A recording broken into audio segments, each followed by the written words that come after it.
I'm Dick from FluteFlights.com, and I play the Native American flute. In video number 2, we learned how to adjust the flute's totem so the flute would not only make a sound, but also make the best sound.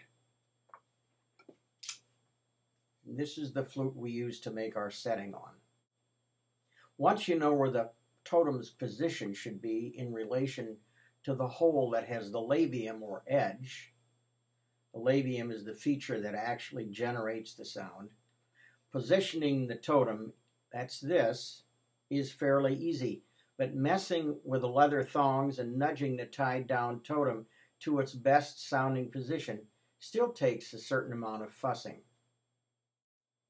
To the rescue is the Wind Poem PVC flute.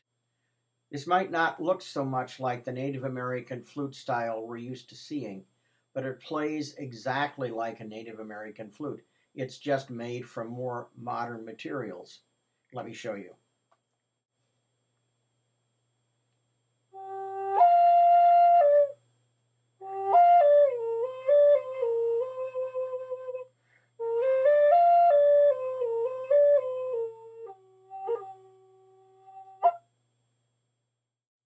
Let's compare the important differences between this Wind Poem bamboo flute and the Wind Poem PVC flute. We see the totem on the bamboo flute here, right here. It's fastened to the barrel with these thongs. It works well and is a common design element with almost all Native American flutes. Now, the Wind Poem PVC flute also has a totem. It's this ring.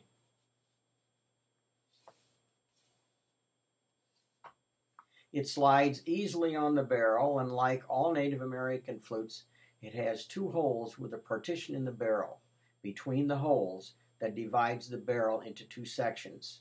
That's right here. You can't see it, but it's in between these two holes. It's like a disc of cork pushed into this end until it's between these two holes.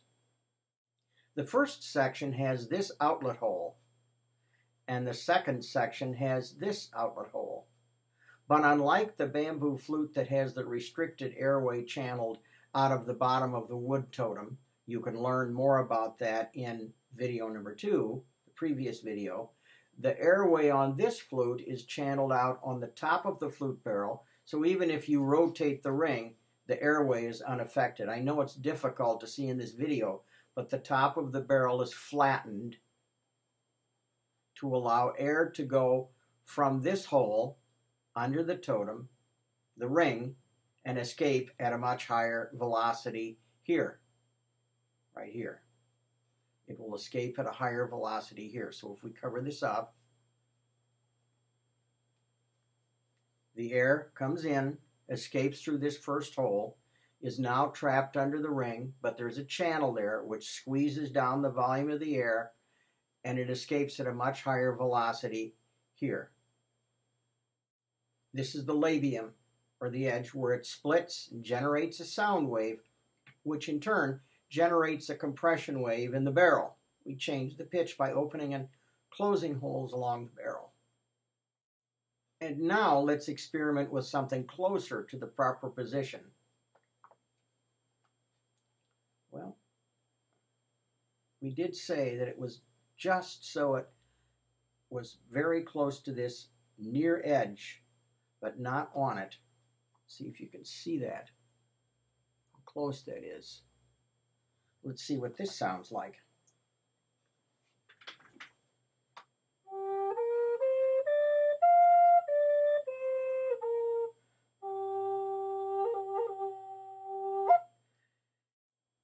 Notice how simple and quick it is to achieve a proper setting. This flute is wonderful for beginning flute players. It's extremely easy to set up and adjust. But the inexpensive price is not only an obvious advantage to beginning players, it's also an advantage to seasoned musicians because it allows them to experiment with flutes of different keys. To hardcore musicians like myself, that's a big deal. so the pro can buy several flutes without breaking the bank in the process. I paid far too much money for my first flute. I would have been much better off to start my playing efforts with a PVC flute of this design. Problem is, when I bought my first flute, this design was still many years in the future. Now let's see how this flute sounds if we push it a little.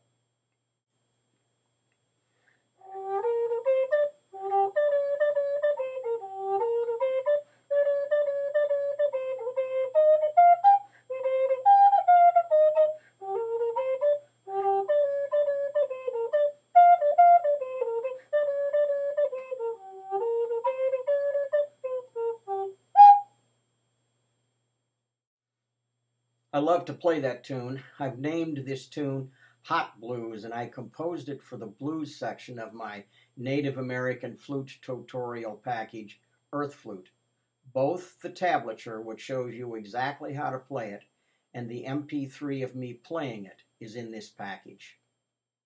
You can learn more about wind poem PVC and bamboo flutes, and also learn about my Earth Flute series of method books at fluteflights.com. Come visit. We'll be waiting for you.